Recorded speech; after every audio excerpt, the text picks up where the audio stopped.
नमस्कार दोस्तों, आज आप लोग सुनेंगे गौतम बुद्ध की मोटिवेशनल स्टोरी। गौतम बुद्ध ने कहा था कि 1 करोड़ जंगली जानवर की तुलना में एक धोखेबाज और दुष्ट मित्र से अधिक डरना चाहिए, क्योंकि जानवर केवल आपके शरीर को नुकसान पहुंचाता है, लेकिन एक कपटी और धोखेबाज मित्र आपकी बुद्धि को नुकसान पहुंचाता है। केवल एक बुरा मित्र ही आपको ऐसी स्थिति में पहुंचा सकता है जहां आप महसूस करें कि यह दुनिया बहुत बुरी है, अब यहाँ रहने से क्या फ़ायदा। और ऐसा ही होता है जब आपको धोखा दिया जाता है। आपको धोखा दिया जाता है और केवल वही व्यक्ति धोखा खाता है जो दूसरे पर आंख मूंद कर भरोसा करता है। हम तुरंत किसी पर भरोसा नहीं करते, भरोसा धीरे धीरे बढ़ता है, लेकिन एक समय के बाद यह भरोसा इतना मजबूत हो जाता है कि हम उस व्यक्ति के प्रति अपनी आंखें, कानें और दिमाग बंद कर लेते हैं। और तब ऐसी स्थिति होती है कि हमारा सबसे भरोसेमंद व्यक्ति ही हमें सबसे बड़ा धोखा दे देता है, कि हमारा संसार से विश्वास उठ जाता है और हम हर किसी को संदेह की दृष्टि से देखने लगते हैं। वास्तव में यह संसार धोखे पर चल रहा है। हम किसी न किसी को धोखा देते रहते हैं हमारे जीवन में कहीं ना कहीं, और लोग भी हमें धोखा दे रहे हैं। दूसरों धोखा देना तो समझ में आता है, लेकिन हम खुद को बरसों से धोखा दे रहे हैं। हम खुद को ऐसी चीज़ों के बारे में समझते हैं ताकि हमें सच्चाई का सामना ना करना पड़े, और हम अपनी ही छोटी सी दुनिया में खोए रहे। धोखा या विश्वासघात दोधारी तलवार की तरह है। हमें लगता है कि हम दूसरे व्यक्ति को धोखा देकर उसे बेवकूफ़ बना रहे हैं, लेकिन यह धोखेबाज तलवार सामने वाले को भी उतनी ही गर्दन काटती है जितनी भविष्य में हमारी गर्दन काटती है।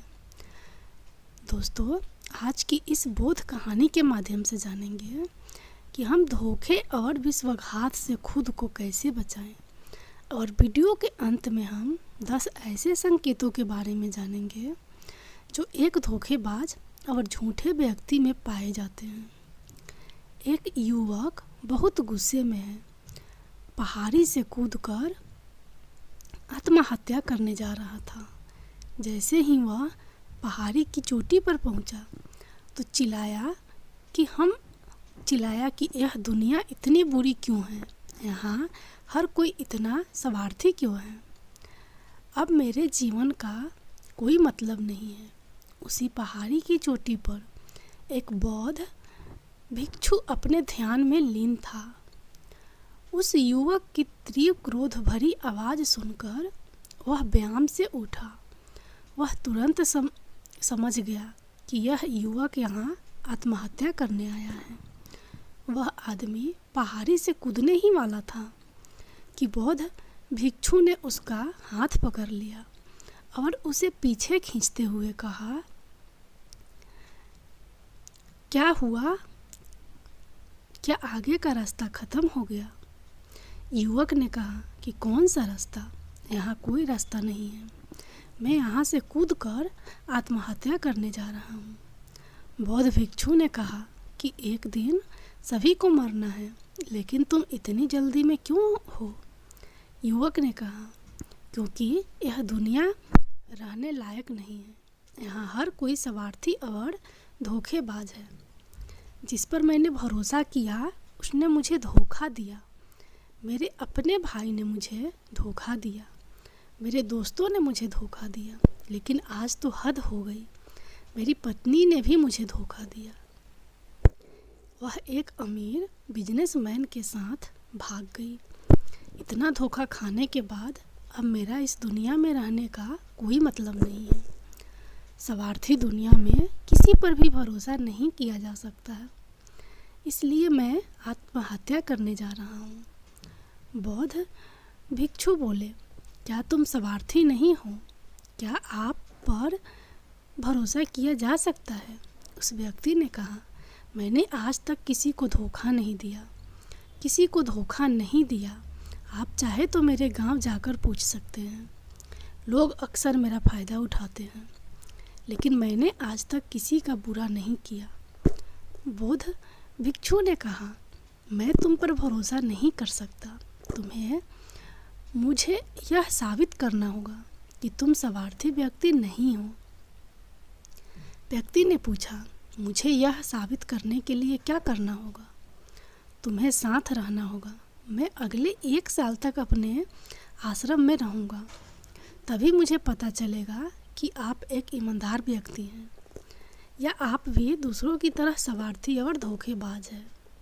आदमी ने कहा, ठीक है, मैं 1 साल तक आपके साथ आपके आश्रम में रहूँगा और खुद को साबित करूँगा।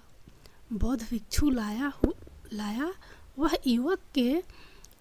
युवक उसके साथ उसके आश्रम में गया और उसे अपना शिष्य बना लिया।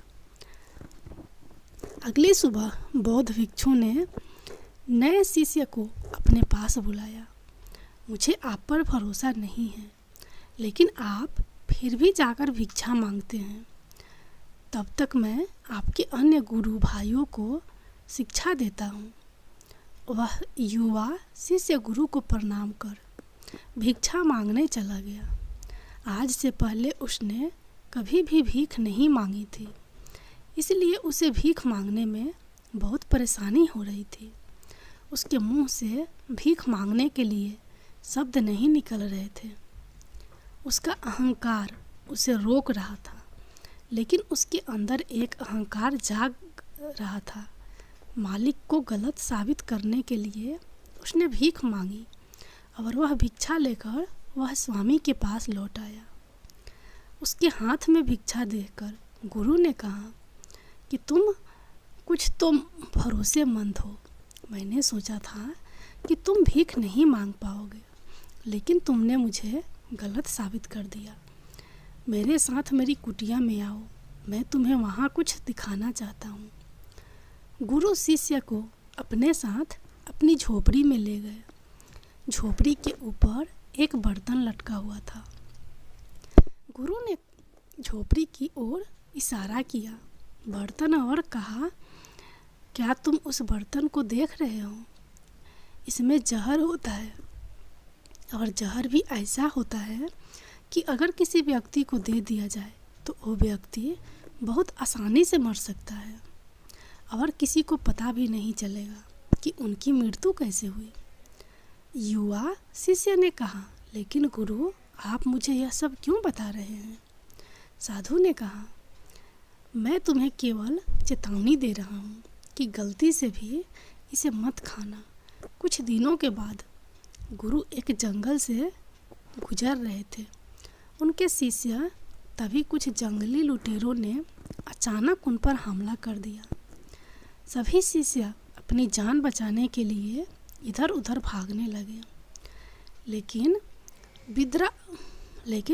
वृद्धा अवस्था के कारण मास्टर दौड़ने में समक्ष नहीं थे। यह उस युवा शिक्षक को अनुभव हुआ और उसने वीरता का परिचय देते हुए अपने गुरु को डाकू से बचाया और आश्रम ले आया। आश्रम पहुंचकर गुरु ने सबके सामने शिष्य की बहुत प्रशंसा की और कहा कि मेरा नया शिष्य तुम सबसे बेहतर है, जिसने अपनी जान जोखिम में डालकर मेरी जान बचाई और मुझे यहाँ सुरक्षित पहुँचाया। आज तक मुझे उस पर विश्वास है। उस दिन के बाद से हर सुबह जब भी गुरु उस शिष्य से मिलते हैं तो उनके एक बात कहना कि मुझे तुम पर पूरा विश्वास है। धीरे धीरे गुरु का उस पर विश्वास हो गया। शिष्य बढ़ता गया और इतनी बढ़ गई कि गुरु ने एक दिन शिष्य को अपने पास बुलाया और कहा कि मेरा कोई बेटा नहीं है, लेकिन तुम मेरे बेटे की तरह हो। मैं अब बूढ़ा हो गया हूँ, इसलिए मैं चाहता हूँ कि मेरी मृत्यु के बाद तुम इस आश्रम की बागडोर संभालो। आपके हाथों में। शिष्य ने कहा कि गुरु, यदि आपकी यही इच्छा है तो आपकी खुशी की जिम्मेदारी मैं भी उठाऊंगा। इतना कहकर शिष्य चला गया। कुछ दिनों के बाद गुरु बीमार पड़ गए तो उन्होंने आश्रम के सभी शिष्यों को बुलाया और यह घोषणा कर दी कि मेरे बाद यह युवा शिष्य इस आश्रम को चलाएगा। धीरे धीरे दिन बीतते गए और उस युवा शिष्य के मन की बेचैनी बढ़ती गई। आश्रम पर जल्द से जल्द कब्जा करने की चाहत बढ़ने लगी। वह हर सुबह गुरु के पास दर्शन के लिए जाता था। यदि उसके स्वास्थ्य पर कोई प्रभाव पड़ता, लेकिन मास्टर जी का स्वास्थ्य दिन पर दिन बेहतर होता जा रहा था। अब उसके सब्र का बांध टूटने लगा। उसकी रातों की नींद हराम हो गई। वह हमेशा यही सोचता रहता था कि मालिक को रास्ते से कैसे हटाऊं, और किसी को पता भी नहीं चलता। कभी कभी वह सोचता है कि मालिक को नदी में धक्का दे दूं, लेकिन अगले ही पल उसे एहसास होता है कि मालिक को रास्ते से कैसे हटाया जाए। एक अच्छा तैराक वह तैर कर बाहर निकल आएगा। कभी कभी वह सोचता है कि मैं टीचर का गला घोंट कर मार डालूंगा। सबको पता है कि मैं मास्टर का विश्वास पात्र हूँ, इसलिए मुझ पर किसी को शक नहीं होता। लेकिन फिर वह सोचता है कि अगर थोड़ी सी भी गलती हुई तो बात बिगड़ सकती है। मुझे कोई ऐसा रास्ता खोजना होगा जिससे मालिक की भी मृत्यु हो जाए और सभी को लगे कि यह स्वाभाविक मृत्यु है, और भगवान को यही मंजूर था। एक दिन वह युवा शिष्य गुरु के पास उनकी कुटिया में बैठा था। तभी उसकी नज़र ऊपर लटके बर्तन पर पड़ी। उसे याद आया कि मालिक ने कहा था कि इसमें जहर है, और जहर भी ऐसा कि किसी को पता नहीं चलता। उसने सोचा यही सही रहेगा, मैं ये जहर गुरु को दे दूं और किसी को पता भी नहीं चलेगा कि उनकी मौत कैसे हुई, और फिर पूरे आश्रम पर मेरा कब्जा हो जाएगा।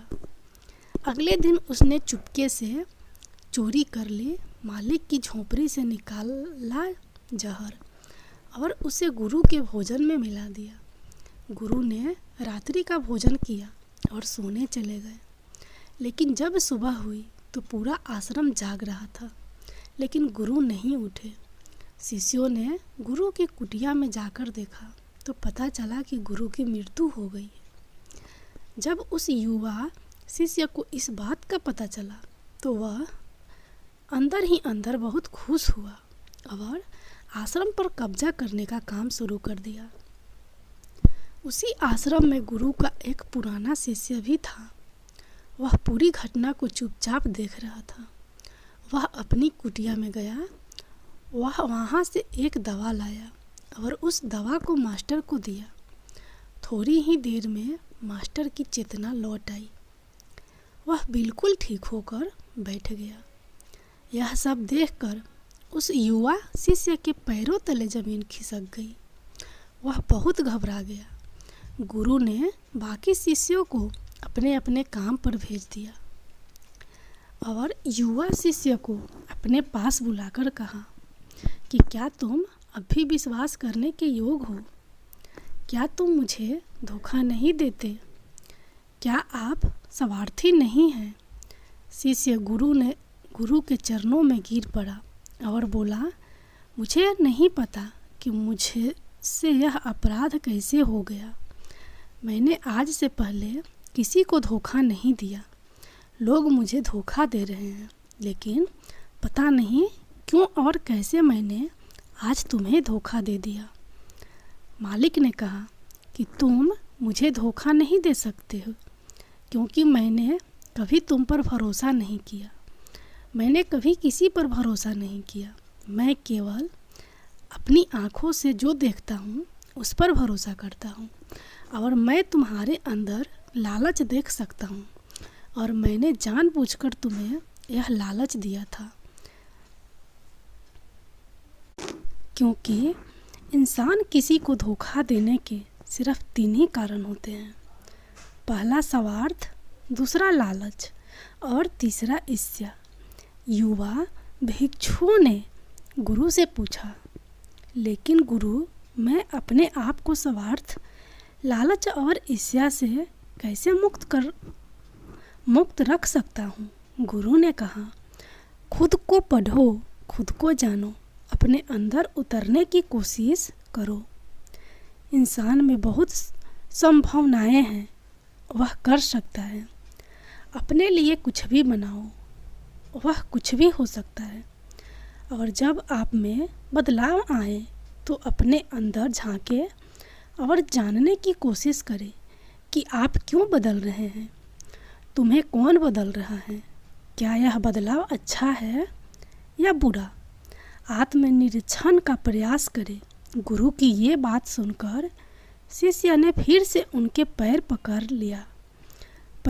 लिए और बोला, गुरुजी, मैं आपका शिष्य बनना चाहता हूँ और जानना चाहता हूँ कि मैं कौन हूँ और मैं क्यों बदलूँ। गुरु ने कहा कि हमारे आसपास ऐसे बहुत से लोग हैं और ऐसे बहुत से लोग हुए हैं जो इस बात का उदाहरण है कि उन्होंने कभी किसी को धोखा नहीं दिया। उनका स्वार्थ, लालच और ईर्ष्या कभी किसी को धोखा नहीं दिया। व्यक्ति तभी धोखा देता है जब उसे लगता है कि वह जो कर रहा है उसे कोई नहीं देख रहा है और भविष्य में यह बात किसी को पता नहीं चलेगी और वह जो कर रहा है वह सही है। पकड़े जाने के बाद वह अपने बचाव के लिए और भी तर्क देता है कि मैं कुछ नहीं कर सका, यही आखिरी रास्ता था, मेरे पास मजबूरी थी। लेकिन हर धोखे के पीछे का सच यही है जो इंसान जानबूझकर अपने फायदे के लिए करता है। गुरु ने शिष्य की आंखों में देखते हुए कहा, याद रखना, जब हम किसी को धोखा देते हैं हमने उसकी आंतरिक चेतना को चोट पहुंचाई और वह इतनी बुरी तरह आहत हो जाता है कि वह किसी पर भी भरोसा नहीं कर पाता।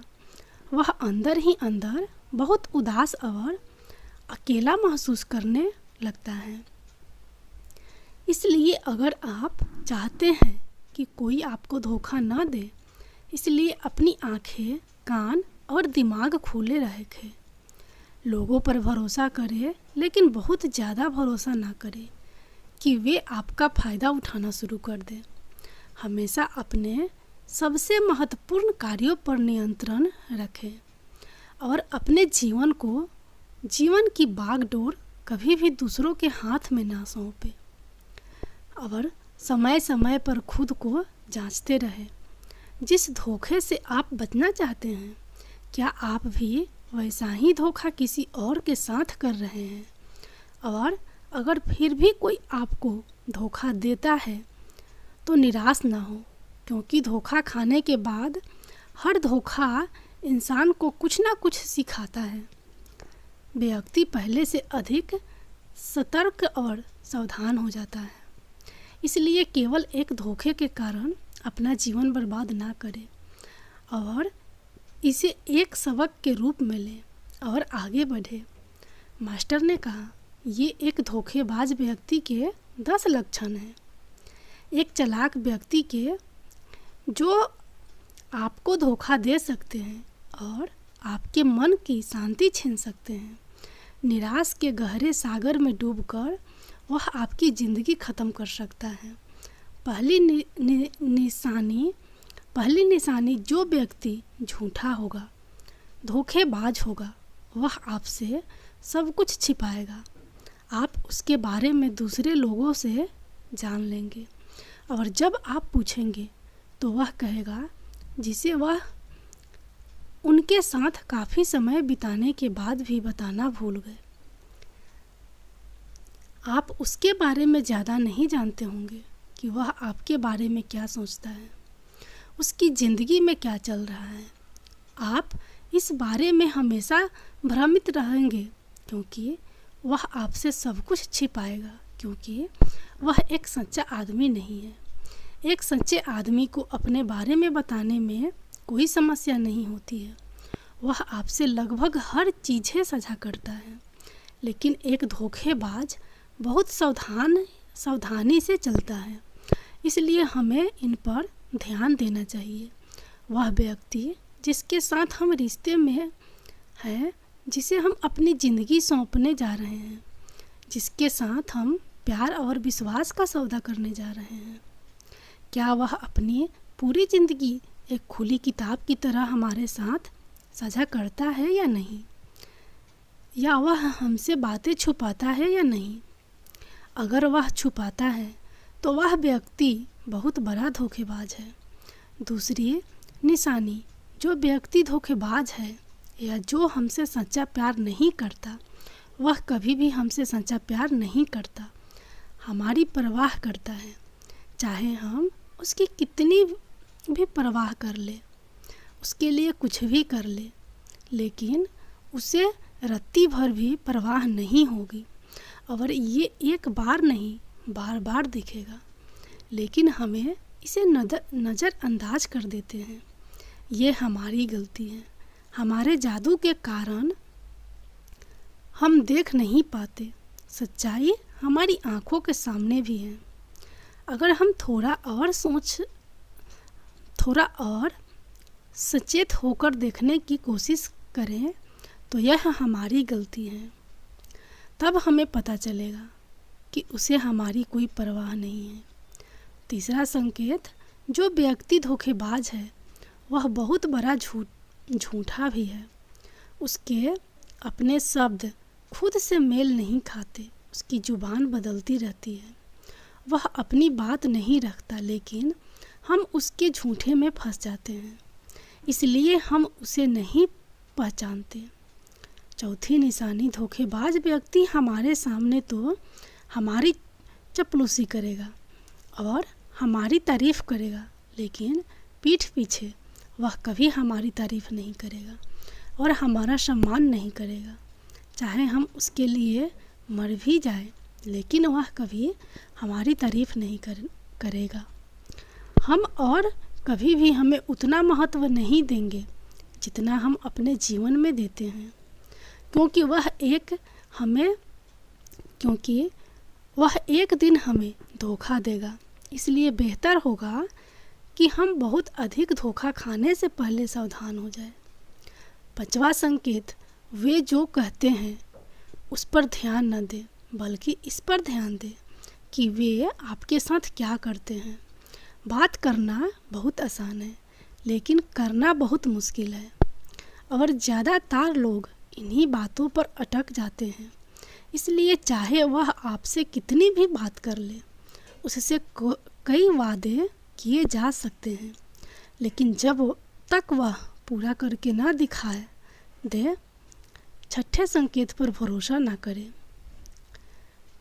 प्रेम संबंधों में अक्सर यह देखने को मिलता है कि कैसे एक धोखेबाज व्यक्ति अपने प्यार करने वाले को इस तरह अपने जाल में फंसा लेता है कि सामने वाला उसके लिए हमेशा उपलब्ध रहता है। वह कहीं नहीं जा रहा है, यह उसके लिए यहीं रहेगा। वो ना आदर करते हैं ना सम्मान करते हैं, और अगर सम्मान की भीख मांगी जाए तो अपमान ज़्यादा करते हैं। अगर किसी रिश्ते में किसी से मित्रता करनी पड़े, मुझे अपना समय देने के लिए मुझसे बात करो, तो इससे बुरा रिश्ता कोई नहीं हो सकता। जो आपसे सच्चा प्यार करेगा वह खुद चाहेगा कि वह अपना ज़्यादातर समय आपके साथ बिताए। जिससे आप समय की भीख मांगते हैं, समझ ले कि उसमें आपके लिए कोई प्यार नहीं है। सातवीं निशानी, उसके पास हर चीज़ के लिए समय होगा, लेकिन आपके लिए उसके पास कभी समय नहीं होगा। वह अपने जीवन में आपके लिए कुछ भी नहीं छोड़ेगा, लेकिन आपको कभी भी छोड़ देगा।